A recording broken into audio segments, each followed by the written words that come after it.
Rabies बीमारी के अंदर वैक्सीन का क्या रोल होता है, रेबीज में वैक्सीन कैसे काम करती है। ये एक बहुत बड़ा डाउट है लोगों का और लोगों के माइंड में कंफ्यूजन चलता रहता है। मुझे लोगों ने कमेंट बॉक्स में कई बार ये मैसेज ड्रॉप किया कि मैम वैक्सीन एक्चुअली में काम कैसे करती है रेबीज में, और क्या रेबीज के वैक्सीन लगाने से भी हमें रेबीज हो सकता है। तो चलिए बात करते हैं इसी के बारे में। हम कोशिश करेंगे इस वीडियो में कि आपका ये डाउट क्लियर हो पाए। इस वीडियो को आप एंड तक जरूर देखिएगा और बने रहिए इस वीडियो में हमारे साथ, और साथ ही साथ वीडियो को शेयर भी ज़रूर करिए ताकि और लोगों का भी जो डाउट है रेबीज़ को लेकर वो क्लियर हो पाए और ये आप सबके काम आ पाए।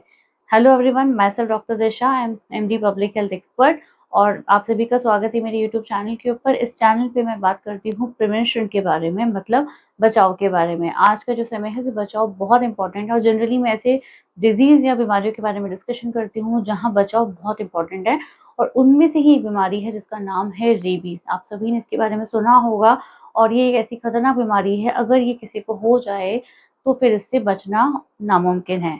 तो इसीलिए यहाँ पे प्रिवेंशन बहुत इंपॉर्टेंट है और इसी के बारे में आज इस वीडियो में हम डिस्कशन करेंगे कि जो वैक्सीन है रेबीज की, जिसे हम लगाते हैं अपने बचाव के लिए, जिसे डॉक्टर सजेस्ट करते हैं, डब्ल्यूएचओ बोलता है, नेशनल रेबीज गाइडलाइंस प्रोग्राम की जो गाइडलाइंस है वो बोलती हैं, तो एक्चुअल में ये वैक्सीन काम क्या करती हैं रेबीज से बचने में। चलिए स्टार्ट करते हैं आज के वीडियो को। अगर आप चैनल पर नए हैं तो चैनल को आप सब्सक्राइब कर सकते हैं ऐसी प्रिवेंटिव हेल्थ अपडेट्स को जानने के लिए और हमारी इस जर्नी का पार्ट बनने के लिए। तो चलिए शुरू करते हैं आज के हमारे वीडियो को, रेबीज में वैक्सीन कैसे काम करती है। वीडियो को स्टार्ट करने के पहले आइए जान लेते हैं ब्रीफ में कि रेबीज एक्चुअली में होता क्या है। रेबीज हम देखें तो ये बहुत जानलेवा बीमारी है। ये एक वायरस से होने वाली बीमारी है जो कि लीजा वायरस फैमिली है, लासा वायरस फैमिली, उससे ही होता है। इसके बारे में मैंने ऑलरेडी डिटेल में वीडियोस बनाई हुई हैं, आप जाके उनको चेक कर सकते हैं।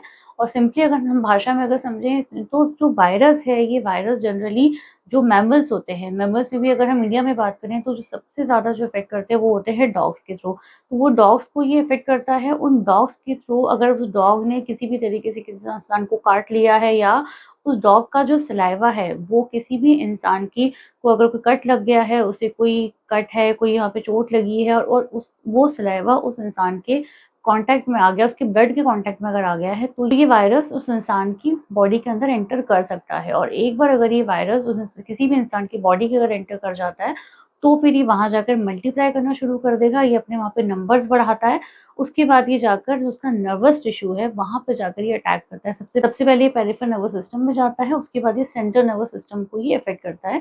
और जैसे अगर ये वायरस एक बार किसी भी इंसान के ब्लड के कांटेक्ट में आ गया है, इसने मल्टीप्लाई करना स्टार्ट कर दिया है, तो फिर इस वायरस से उस इंसान को बचाना बहुत ही मुश्किल है।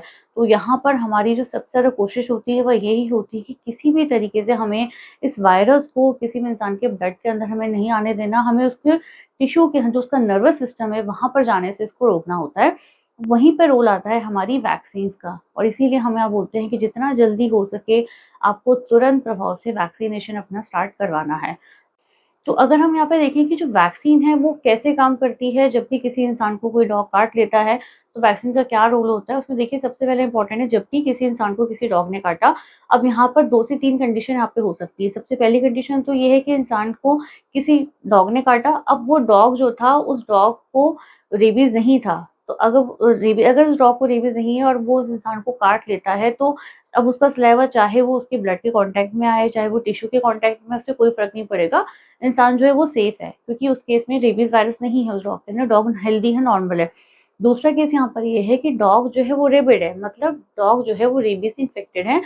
तो उस केस में क्या है, उस केस में भी इस इंसान को जो रेबीज होने के चांसेस है वो बहुत कम होंगे, बिकॉज ऑलमोस्ट ना के बराबर होंगे, बिकॉज अभी भी भले ही वो डॉग जो है रेबिड है बट वो कॉन्टैक्ट में इंसान के नहीं आया।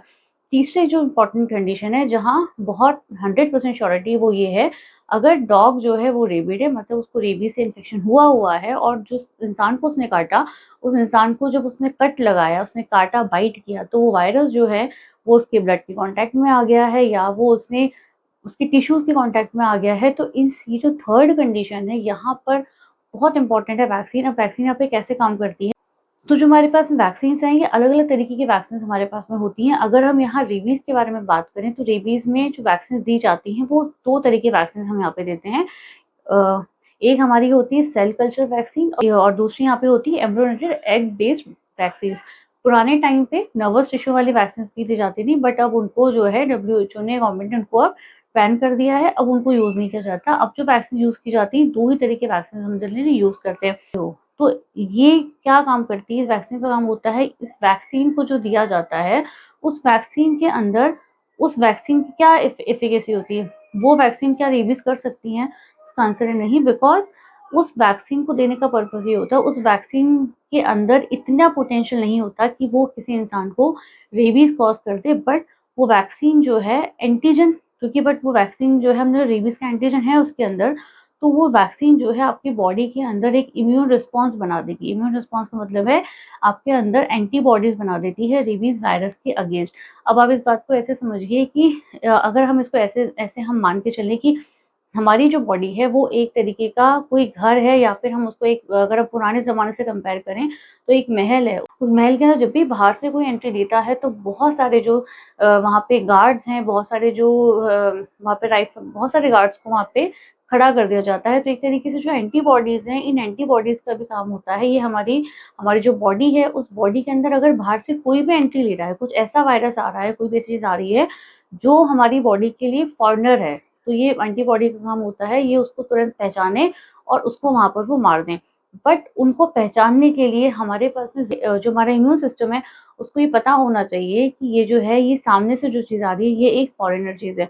और इसको पता लगाने के लिए हम यूज़ करते हैं हमारी वैक्सीन। जो वैक्सीन होती है, वो क्या काम करती है, वो जाती है, वो जाकर वहाँ पर जो उसका वैक्सीन का जो एंटीजन होता है, वो हमारी हमारी जो इम्यून रिस्पॉन्स है हमारी बॉडी के अंदर, जो हमारी टी सेल्स होती हैं, बी सेल्स होती हैं, मेमोरी बी सेल्स होती हैं, इन सबको जाकर ये याद दिला देता है, ये उनको एक्टिव करता है और हमारी बॉडी के अंदर ही एंटीबॉडीज़ बनाकर स्टोर कर लेता है। अब यहाँ एक रूल ये आता है, जब एंटीबॉडीज़ होती हैं, इनको बनने में थोड़ा टाइम लगता है। तो इसको जब इसे हम बोलते हैं एक्टिव इम्यूनाइज़ेशन। एक्टिव मतलब हम बाहर से कोई चीज़ दे रहे हैं और हम उसके बाद हम एंटीबॉडी बना रहे हैं। तो इनको बनने में जो टाइम लगता है, वो टाइम होता है 7 दिन के बाद से, जनरली बनना स्टार्ट हो जाती हैं, 7 से 10 दिन, उसके बाद 28 डेज़ तक, इस तरीके से इनका धीरे-धीरे करके पीक आना स्टार्ट होता है। उनको बनने में थोड़ा टाइम लगता है और उस ड्यूरेशन में जब हमारा जो इम्यून रिस्पॉन्स है वो डेवलप हो रहा होता है, और शुरू के जो 7 दिन होते हैं, शुरू के 7 दिन में हमारे पास में एंटीबॉडी नहीं होती किसी वायरस के अगेंस्ट, और यही रीज़न है, जब हम शुरू के 7 दिन की बात करते हैं, तो हम किसी भी इंसान को अगर कोई कैटेगरी 3 का अगर वुंड हो गया है, या फिर उसको बहुत ऐसा घाव है जो उसको सिर पे लग गया है, डॉग ने बाइट कर लिया, फेस पे काट लिया, गाल पे काट लिया है, नेक पे काट लिया है, तो ऐसे जो केसेस होते हैं जिनको हम कैटेगरी 3 में काउंट करते हैं, इनको हम बोलते हैं आप साथ ही साथ में इम्यूनोग्लोबिन भी दे दीजिए। इम्यूनोग्लोबिन का मतलब यहाँ पर है पैसिव एंटीबॉडीज़, इसको हम पैसिव इम्यूनाइज़ेशन भी बोलते हैं। इसका काम ये होता है, बिकॉज़ जो मैंने आपको एक्टिव इम्यूनाइज़ेशन बताया, उसमें उस एंटीबॉडीज़ को बनने में अभी टाइम लगेगा।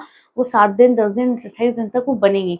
बट जो हमारा पैसिव इम्यूनाइज़ेशन है, रेडीमेड एंटीबॉडीज़ हो गए। एक तरीके से हमने यहाँ पर जो भी हमारे पास में खुद के गार्ड्स अभी हमारे पास में अवेलेबल नहीं हैं, हमारे घर को प्रोटेक्ट करने के, तो हमने आउटसाइडर्स जो है उनको हायर कर लिया 7 दिन के लिए। तो ये जो पैसिव एंटीबॉडीज़ होती हैं, जो हम इम्यूनोग्लोबिन की फॉर्म में लेते हैं, वो प्रोटेक्ट करती हैं वायरस के अगेंस्ट। बिकॉज़ अगर किसी इंसान को रेबिड डॉग ने काटा, तो वायरस तो इमीडिएटली है। अब अगर उसको रेबीज़ है, तो हमें उस वायरस को खत्म करने के लिए, जब तक हमारे पास खुद की एंटीबॉडीज़ नहीं है, हमें 7 दिन चाहिए। 7 दिन तक हमारे पास में ये जो एंटीबॉडीज़ होती हैं, जो पैसिव एंटीबॉडीज़ हैं, उनको हम यूज़ करके उसको खत्म कर सकते हैं। और जब तक हमारे पास दूसरी एंटीबॉडीज़ बनना स्टार्ट हो जाएँगी, और 7 दिन के बाद हमारी खुद की एंटीबॉडीज़ बनना शुरू हो जाती हैं। अब तो ये बात आई थिंक आपको क्लियर हो गई होगी कि क्यों वैक्सीन किस तरीके से काम करती है। वैक्सीन का बेसिक अगर काम है, तो काम यहाँ पर यही है कि आप जो भी वैक्सीन दे रहे हैं, उसमें इतनी ताकत नहीं है कि वो आपको रेबीज़ कॉज़ कर दे। बट हाँ, उसके अंदर इतनी पोटेंशियल है कि वो आपके जो इम्यून सिस्टम है आपकी बॉडी के अंदर, उसको जाकर ये बता दे कि ये जो एंटीजन है, ये रेबीज़ वायरस का है और ये एक फॉरेन पार्टिकल है। तो आपको इसके अगेंस्ट अपनी एंटीबॉडीज़ तैयार करनी है। तो जब भी आपको बाहर से कोई रेबीज़ वायरस का अटैक होगा, तो आपको उस रेबीज़ वायरस को डिस्ट्रॉय करना है। तो इसी वजह से रेबीज़ वैक्सीन लगाने में आपको ऐसा नहीं होगा कि आपने रेबीज़ वैक्सीन लगा दी तो उससे आपको रेबीज़ की बीमारी हो जाएगी। तो ये बहुत कॉमनली आस्क्ड डाउट है, जिसमें लोगों को बहुत डाउट रहता है कि मैम, अगर हमने वैक्सीन लगा ली है, या फिर हम अगर बार-बार वैक्सीन लगा रहे हैं, मैंने एक बार लगा लिया, फिर मैंने दोबारा लगा लिया, फिर मैंने बूस्टर भी लगवा लिया, तो अगर मैं इतनी बार वैक्सीन लगाऊँ तो क्या मेरी वैक्सीन की क्या मेरी वैक्सीन जो होगी वो इफ़ेक्टिव होगी या वो नहीं होगी? तो इसका आंसर है आपकी वैक्सीन इफ़ेक्टिव होगी। बट मैं यहाँ पे आपको सजेस्ट नहीं करूँगी कि आप जाकर, अगर आपको रिक्वायरमेंट नहीं है तो अननेसेसरी जाकर अपना वैक्सीनेशन ना करवाएँ, बिकॉज़ जब भी हम कोई चीज़ लगवाते हैं तो उसके साइड इफ़ेक्ट्स भी साथ में होते हैं। तो जब तक हमें रिक्वायरमेंट नहीं है तब तक ना करवाएँ। हाँ, अगर आपको रिक्वायरमेंट है तो डेफ़िनिटली आपको तुरंत जाकर अपना वैक्सीनेशन करवाना चाहिए एज़ पर दी जो गाइडलाइंस है, जो भी इसकी प्रोटोकॉल्स हैं। अब यहाँ दूसरी बातें इम्पोर्टेंट हैं। अब यहाँ पे जो दूसरी बात यहाँ पे इम्पोर्टेंट है वो ये आती है कि मैम क्या जब मैंने वैक्सीन लगाया है, वैक्सीन लगाने के साथ-साथ में मैं क्या खा सकता हूँ? क्या मैं वैक्सीन के साथ में अगर मैंने कोई नॉन-वेज लिया है तो क्या मेरी वैक्सीन पे इफ़ेक्ट होगा? अगर मैंने अल्कोहल लिया है तो क्या मेरी एंटीबॉडी बनने पे इफ़ेक्ट आ जाएगा? अगर मुझे टेटनस का शॉट लगा है, टेटनस भी लगाया है, तो क्या मेरी वैक्सीन की एफ़िकेसी पे फ़र्क पड़ेगा? तो इसका आंसर है जी नहीं। अगर आप क्या खा रहे हैं, आप क्या ड्रिंक कर रहे हैं, आप क्या पी रहे हैं या आपने कोई दूसरा एंटीबायोटिक लिया है, इन सारी चीज़ों का वैक्सीन के से कोई लेना-देना नहीं है। वैक्सीन का जो इफ़ेक्ट आता है जनरली सिर्फ़ जो लोग ये स्टेरॉइड ले रहे हैं या फिर जो लोग मलेरिया के टैबलेट्स ले रहे हैं, क्लोरोक्विन वगैरह, उनके केस में थोड़ा-सा इसका प्रिकॉशन रखना होता है, अदर वैक्सीन का ऐसा कोई प्रॉब्लम नहीं है।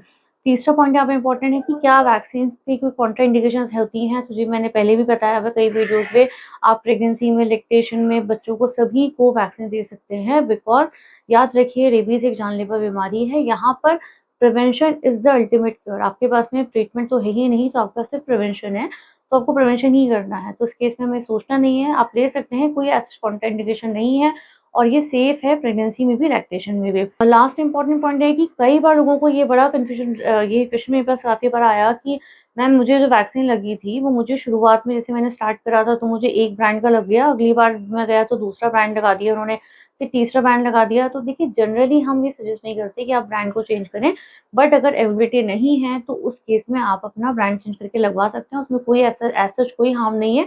सेम चीज़ इंट्राडर्मल, इंट्रामस्कुलर वैक्सीन के साथ भी कई मेरे कमेंट्स में मैंने देखा जिसमें लोगों ने पूछा है कि मैम इंट्राडर्मल लगाया था, पहला डोज़ था, दूसरा भी इंट्राडर्मल था, तीसरा जो है उन्होंने इंट्रामस्कुलर लगा दिया, चौथा फिर से इंट्राडर्मल लगा दिया, तो क्या मुझे अपने वैक्सीन के कोर्स को रिपीट करना चाहिए या मुझे दोबारा से स्टार्ट करना चाहिए? तो उसमें मेरा आंसर ये है कि आप उस केस में भी जो डब्ल्यूएचओ कहता है, जो हमारी नेशनल रेबीज़ कंट्रोल प्रोग्राम की गाइडलाइंस है, उन सभी केसेज़ में ये है कि आपका कोर्स जो है वो आपको एज़ इट इज़ चलाना है। उस केस में भी अगर अवेलेबिलिटी नहीं है उस टाइम पे, तो उस केस में आप अपना वैक्सीन का दूसरा साइट भी यहाँ पे लगा सकते हैं। बस शर्त ये है कि आपकी जो अमाउंट है वो आपका सही होना चाहिए। ऐसा नहीं है कि आपने अगर इंट्रामस्कुलर लगाया है तो डोज़ आपने उसकी इंट्राडर्मल के हिसाब से लगा ली, वो चीज़ नहीं होनी चाहिए। जो प्रोटोकॉल के हिसाब से वो एज़ इट इज़ होना चाहिए। अगर बट अवेलेबिलिटी नहीं है तो फिर आप उसको लगवा सकते हैं, उसमें कोई ऐसा सच प्रॉब्लम नहीं है। बट हाँ, जब तक हो सके हमें प्रॉपर यही लगवाना चाहिए। फिर हम इम्यूनोग्लोबिन की बात यहाँ पर करते हैं, उसमें हम ये सजेशन देते हैं कि आपको विदिन 24 आवर्स से अपना इम्यूनोग्लोबिन लगवाना चाहिए। इम्यूनोग्लोबिन लगवाने का मतलब ये है कि मैंने आपको बताया था इम्यूनोग्लोबिन पैसिव इम्यूनिटी के लिए काम आता है, तो जितना जल्दी होगा आप उसको लगाएँ, ताकि आपका वायरस, जितना जल्दी आप उस वायरस को इनएक्टिव करेंगे ना बाहर से एंटीबॉडी देके, उतना ही जल्दी आप अपने आप को सेव कर लेंगे। तो बेस्ट हम ये बोलते हैं आपको विदिन 24 आवर्स लगाना है as soon as possible, but आप इसको 7 दिन तक लगवा सकते हैं। 7 दिन के बाद हम क्यों मना करते हैं? बिकॉज़ 7 दिन बाद आपकी खुद की एंटीबॉडीज़ बनना स्टार्ट हो जाएँगी। तो उसके बाद अगर आप ले रहे हैं तो फिर इसका कोई यूज़ है नहीं। तो जनरली ये सजेशन दिया जाता है, जो गाइडलाइंस है डब्ल्यूएचओ की, नेशनल रेबीज़ की, वो भी यही बोलती हैं कि आपको विदिन 24 आवर्स और विदिन 7 डेज़ तक आप इसको लगवा सकते हैं। वैक्सीन की अगर हम ओवरऑल बात करें तो जो वैक्सीन है, वैक्सीन से आपको डरने की ज़रूरत नहीं है। वैक्सीन आप लगवा सकते हैं, बट अननेसेसरी बार-बार जाकर वैक्सीन ना लगवाएँ, बिकॉज़ कई बार हमारे पास ऐसे हो जाता है कि कई बार वैक्सीन की शॉर्टेज भी हो जाती है। तो कई बार अगर हम कई बार हम बेकार में वैक्सीन लगवा के आ रहे हैं और हो सकता है हम अननेसेसरी लगवा रहे हो, जब जब किसी रिक्वायर्ड पर्सन को ज़रूरत हो तो उस समय उसको वो वैक्सीन ना मिले। तो हमें हमेशा जब रिक्वायरमेंट है तभी इसको लगवाना चाहिए। और इसके अलावा मैं भी जो मेरे नेक्स्ट वीडियोज़ आने वाले हैं उसमें मैं वैक्सीन के जो हमारे क्वेश्चन्स हैं, जो मुझे बहुत सारे ऐसे क्वेश्चन्स हैं जो कमेंट बॉक्स में आपने पूछे, सारे क्वेश्चन्स का जवाब मैं कमेंट बॉक्स में कोशिश करती हूँ देने की, बट कई बार ऐसा होता है कुछ क्वेश्चन्स जो वो रह जाते हैं और कई बार हम जब रिटर्न में उनको उस चीज़ को बताते हैं तो सही ढंग से उसको हम एक्सप्लेन नहीं कर पाते। तो इसके लिए एक रेबीज़ की मैं सीरीज़ बनाने वाली हूँ, जिसमें हम सिर्फ़ क्वेश्चन्स जो हमारे आए हुए हैं कमेंट बॉक्स में, उनके बारे में डिस्कशन करेंगे, पार्ट 1 एंड पार्ट 2। तो मोस्ट रिसेंटली जो आपके नेक्स्ट 1-2 वीडियोज़ के बाद में वो सीरीज़ आ जाएगी। तो अगर आपको और भी क्वेश्चंस पूछने हैं वैक्सीन से रिलेटेड है, रिलेटेड, तो आप मुझे कमेंट बॉक्स में ड्रॉप कर सकते हैं, पूछ सकते हैं, सो दैट जब भी हम इस सीरीज़ को लेंगे तो हम इन क्वेश्चंस को वहाँ पे भी डिस्कस कर लेंगे। तो थैंक यू सो मच आज के वीडियो के लिए, थैंक्स फॉर वॉचिंग। आपको अगर कुछ भी डाउट है वैक्सीन से रिलेटेड तो आप अभी भी मुझे क्वेश्चन पूछ सकते हैं।